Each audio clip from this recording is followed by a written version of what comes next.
Hola, en la clase de hoy trabajaremos las relaciones entre pensamiento y lenguaje en el desarrollo ontogenético.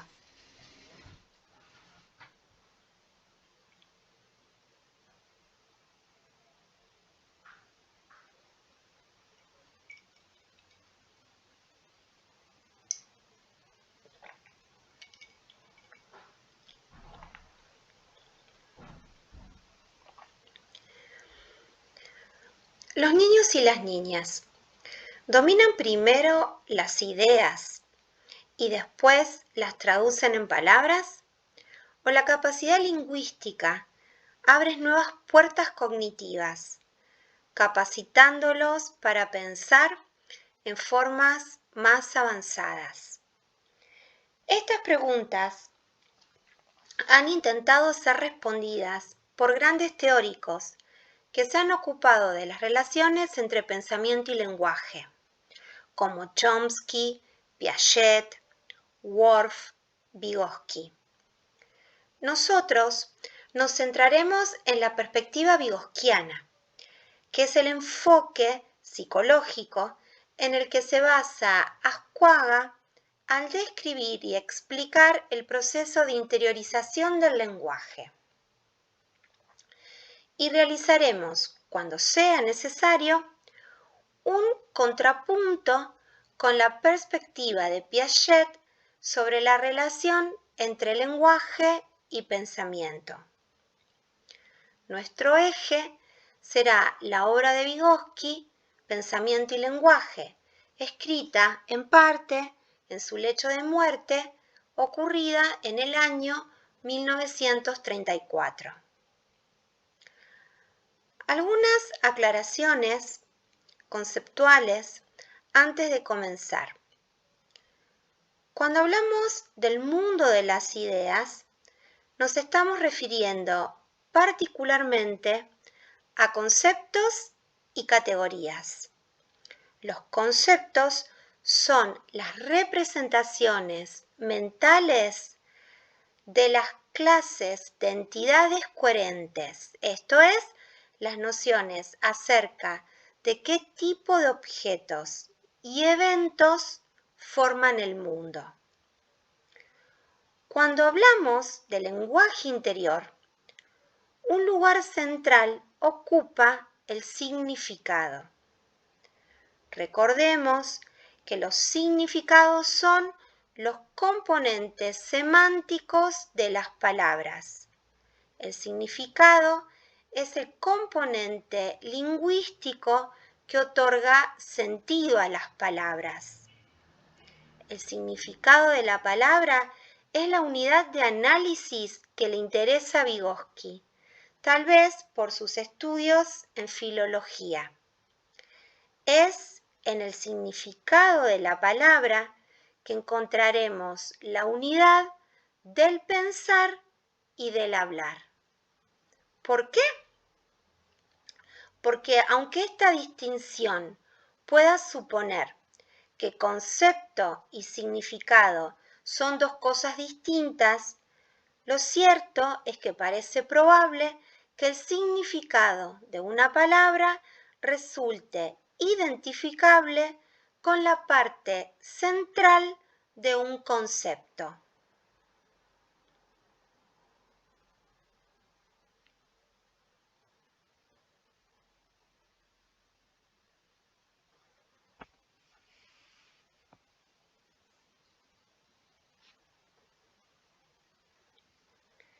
Para Vygotsky, el lenguaje y el pensamiento son sistemas representacionales diferentes. Y en este punto acuerda con otros autores como Piaget y Chomsky. Vygotsky argumenta esta afirmación con ejemplos de pensamiento no verbal, como las habilidades de resolución de problemas prácticos en chimpancés y en niños y niñas preverbales, como así también de vocalizaciones con ejemplos de vocalizaciones no simbólicas. En este punto, piensen en el juego vocal propio del nivel prelingüístico o primera etapa de la comunicación. Para Vygotsky, entonces, pensamiento y lenguaje tienen orígenes distintos y en un principio siguen vías independientes de desarrollo. En los primeros meses de vida, las dos funciones aparecen disociadas. Sin embargo, aproximadamente a los 2 años, finalizando el periodo de primacía de la inteligencia práctica, de la inteligencia sensorio-motora, estas vías parecen cruzarse por primera vez.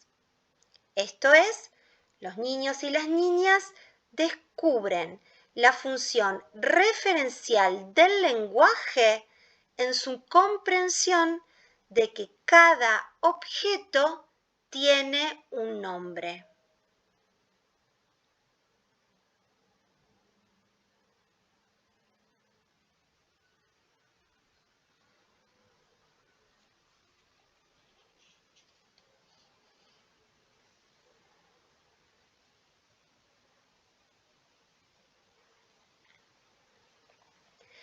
Pero la función referencial, simbólica del lenguaje, no es un descubrimiento repentino, sino un logro que toma tiempo, un proceso genético complejo.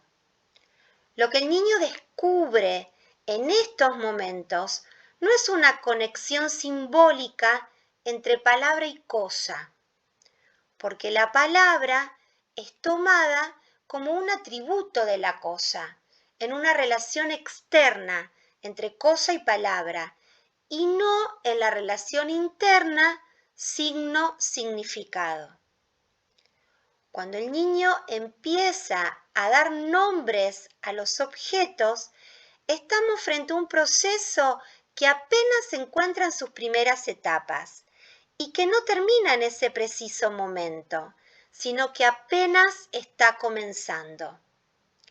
La relación del niño pequeño con el mundo se volverá intelectual con el tiempo, pero en sus orígenes es fundamentalmente emocional y basada en la práctica. Una aclaración. La función conativa que Vygotsky atribuye a un primer estadio del habla es una función del lenguaje que tiene como objetivo influir en la conducta del receptor.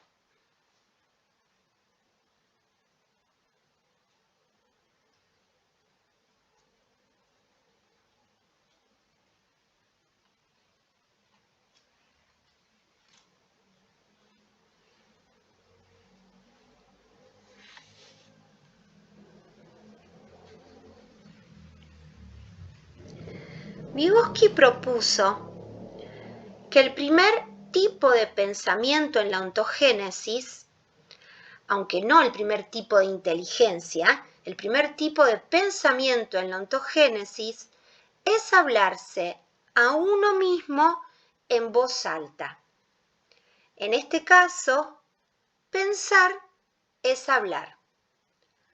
Hablarse a uno mismo en voz alta es lo que denominamos lenguaje egocéntrico, o lo que también pueden encontrar como monólogo infantil o habla autodirigida en términos vygotskianos. El lenguaje es social desde los inicios de la ontogenia y puede tomar dos formas, sostiene Vygotsky. Puede ser egocéntrico y comunicativo. El lenguaje egocéntrico se internaliza progresivamente hasta convertirse en lenguaje interior, que sirve como un medio para el pensamiento verbal. Más importante aún, el proceso de internalización es, para Vygotsky, eminentemente social. Se hace con ayuda de otras personas. De acuerdo con las situaciones experimentales llevadas a cabo por Vygotsky, él concluye, en oposición a Piaget, que el habla autodirigida del niño, lejos de ser un signo del carácter egocéntrico de su pensamiento, sirve a una función muy diferente.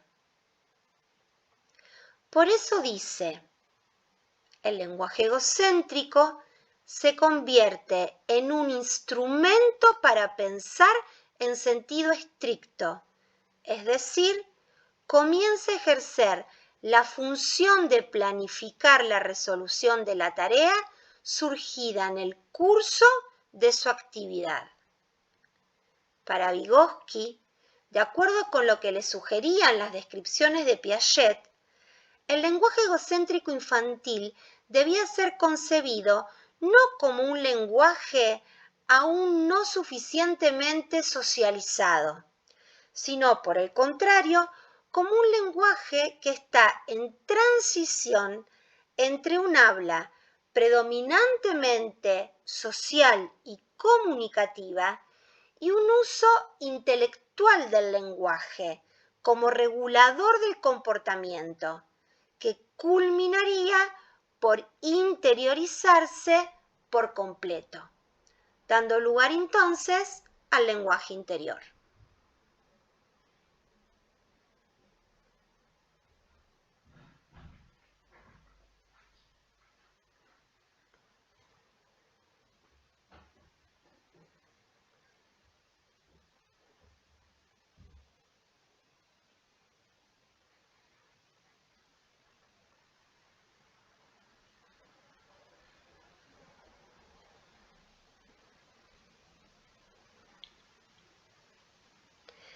Es importante reconocer que Vygotsky tuvo la oportunidad de leer solamente los textos más tempranos de Piaget, como El lenguaje y el pensamiento del niño o La representación del mundo en el niño.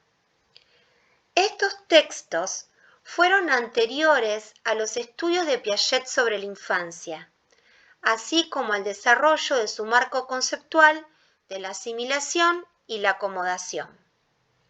No obstante, la crítica de Vygotsky es importante. En los años 30, Piaget sostenía una perspectiva todavía común hoy. El pensamiento se expresa en el lenguaje. De acuerdo con este punto de vista, el lenguaje egocéntrico es la expresión del pensamiento egocéntrico. El pensamiento es una acción mental y el habla su externalización. Aquí Vygotsky propone algo mucho más radical, que el pensamiento es en sus orígenes algo práctico y social. Y el paso en el que lo social se va volviendo individual es ya, Vygotsky insiste, internalización. Por eso escribe, el lenguaje se convierte en interno antes psíquica que físicamente. Piaget, aunque no niega que la transmisión social es un factor necesario para el desarrollo del pensamiento, asume que el lenguaje gradualmente se convierte en social. El lenguaje egocéntrico precede al lenguaje socializado. ¿Dónde encuentran evidencia de esta afirmación? Recuerden que toda la explicación que Piaget ofrece para dar cuenta de la función semiótica se hace sin considerar el papel de la interacción social. En este contrapunto, entre ambos enfoques en psicología del desarrollo, pueden ser útiles las reflexiones de Luria, quizás uno de los discípulos más conocidos de Vygotsky. En el libro Conciencia y lenguaje, Luria escribe: la evolución del lenguaje interior del niño no consiste, en absoluto, en que el lenguaje egocéntrico se convierta en social. La evolución consiste en que si al comienzo el niño dirige este lenguaje social al adulto y se dirige a él pidiéndole ayuda, o habla en alto en el lenguaje egocéntrico, luego comienza a analizar por sí mismo la situación con ayuda del lenguaje, tratando de encontrar salidas a la situación y finalmente, por medio del lenguaje, comienza a planear lo que no puede hacer por medio de la acción inmediata. Así, según Vygotsky, se origina un proceso regulador de la conducta por medio del lenguaje interior, que debe considerarse como la formación de nuevos tipos de actividad psíquica, ligados a la aparición de nuevas funciones del lenguaje. El lenguaje interior del niño conserva las funciones analíticas, planificadoras y reguladoras que al comienzo eran inherentes al lenguaje del adulto. Esta referencia la van a encontrar, como les decía, en el texto Conciencia y lenguaje de Luria, en la versión publicada en el año 1979, en las páginas 124 y 125.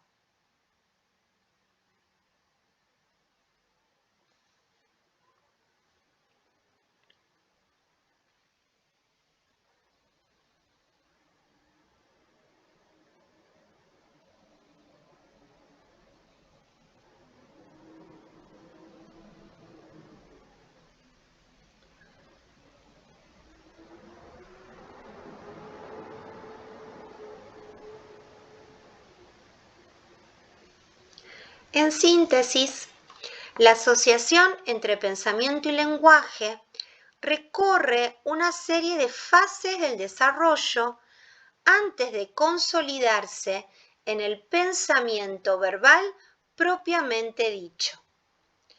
Esto no quiere decir, sin embargo, que con esta forma particular se agoten todas las formas de pensamiento y todas las formas del lenguaje. Se trata apenas de un punto en el que estas dos funciones se entrelazan.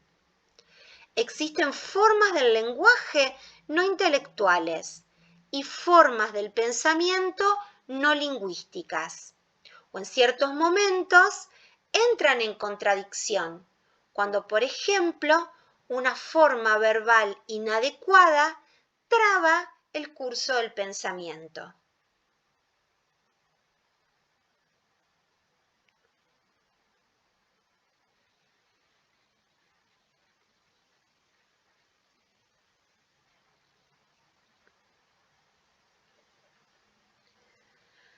Al trabajar las distintas etapas de la comunicación desde la perspectiva de Juan Ascuaga, habrán ubicado el proceso de interiorización del lenguaje como un proceso que se manifiesta explícitamente en la segunda etapa de la comunicación, a partir de la aparición del lenguaje egocéntrico, y que culmina en la tercera etapa de la comunicación, específicamente en el segundo subperíodo, que va desde los 7 a los 12 años.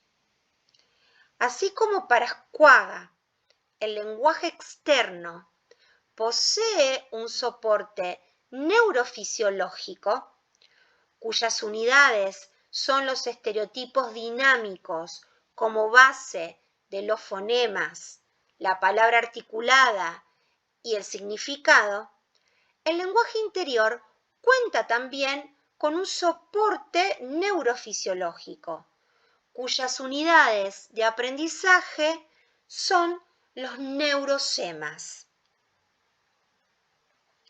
Entonces, desde un punto de vista psicológico, Ascuaga sostiene la perspectiva vygotsquiana para dar cuenta de cómo se conforma, cómo se constituye el lenguaje interior, ubicando este proceso entre la segunda y la tercera etapa de la comunicación.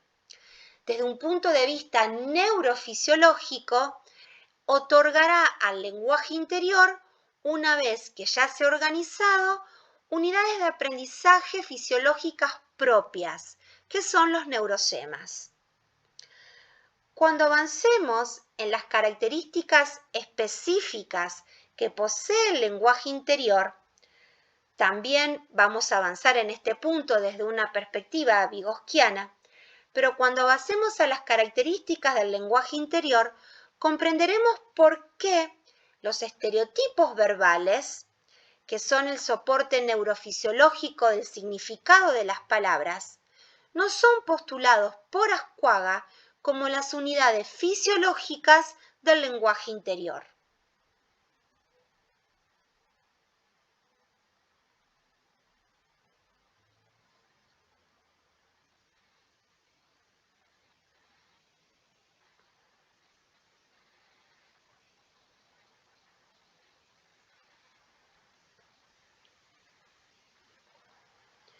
El lenguaje externo es el proceso de transformación del pensamiento en la palabra, su materialización y objetivación. El lenguaje interno es un proceso de sentido opuesto que va de afuera hacia adentro, un proceso de evaporación, podríamos decir, del lenguaje en el pensamiento. Por lo tanto, la estructura del lenguaje interno ha de diferir respecto a la estructura del lenguaje externo. En otras palabras, recuerden lo trabajado en la clase teórica anterior sobre el enfoque sociocultural con respecto al proceso de internalización. Para Vygotsky, este proceso, como motor de cambio cognitivo, supone siempre un proceso de transformación. Entonces, el lenguaje interior se organiza a partir del lenguaje externo, pero no es una copia fiel de este. Durante la internalización, va a retener algunas características del lenguaje externo, como por ejemplo la dialogicidad, y transformar otras, particularmente las relacionadas con el plano semántico. Como bien dice Ascuaga, el patrimonio del lenguaje interior son los significados. También en la clase teórica anterior trabajamos la distinción vygotsquiana entre herramienta y signo, útil para pensar la relación entre pensamiento y lenguaje. Vimos que mientras las herramientas físicas se orientan esencialmente a la acción sobre el mundo externo, colaborando en la transformación de la naturaleza o el mundo físico, los instrumentos semióticos parecen estar principalmente orientados hacia el mundo social, hacia los otros. Esto no escapa que el lenguaje, como ejemplo de uno de esos instrumentos semióticos más versátiles y desarrollados, reúne la potencialidad de poder ser dirigido y utilizado con funciones y características diversas. El lenguaje aparece orientado centralmente hacia otros, pero su poderoso efecto en la constitución subjetiva y el desarrollo cognitivo radica en su propiedad de poder orientarse a su vez hacia el propio sujeto, hacia sí mismo.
Las características estructurales encontradas en el lenguaje egocéntrico pueden esperarse en el lenguaje interior con mayor acentuación y con una diferenciación cada vez mayor con respecto del lenguaje externo. De acuerdo con esto, algunas de las particularidades semánticas y sintácticas del lenguaje interno son la predicatividad, la reducción fonética, el predominio del sentido, la aglutinación, el influjo del sentido. Al tratarse de habla para uno mismo y no para los demás, muchos de los elementos que componen el lenguaje externo quedan sobreentendidos y su utilización caería en la redundancia. Así, el lenguaje interno se va alejando cada vez más de las estructuras del lenguaje externo hasta convertirse en un dialecto intraducible, casi sin palabras y solo comprensible para quien lo produce. A diferencia del significado, el sentido tiene mayor dominio en el lenguaje interno y se relaciona con todos los elementos de la conciencia que emergen o son evocados con la presencia de la palabra. Es decir, el sentido evoca el significado individual y subjetivo, no universal, del concepto. Es una conexión con la experiencia situada que es referida con el lenguaje. En esta dirección, el sentido implica involucramiento afectivo con la experiencia dada, producto de la emergencia de experiencias y motivaciones profundas que son aludidas por la experiencia presente y que lo conforman. En el lenguaje interior, la palabra está cargada de sentido y este varía de un contexto a otro y de un sujeto a otro. Este fenómeno es lo que hace de la experiencia del habla interna un fenómeno privado y personal.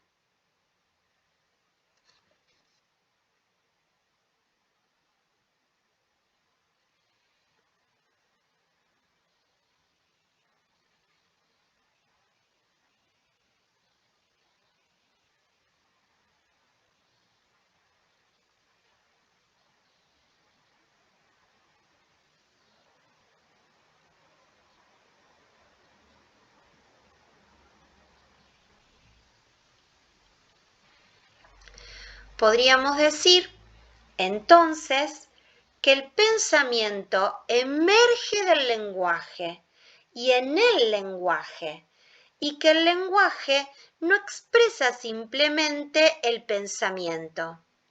El pensamiento es encarnado en el lenguaje.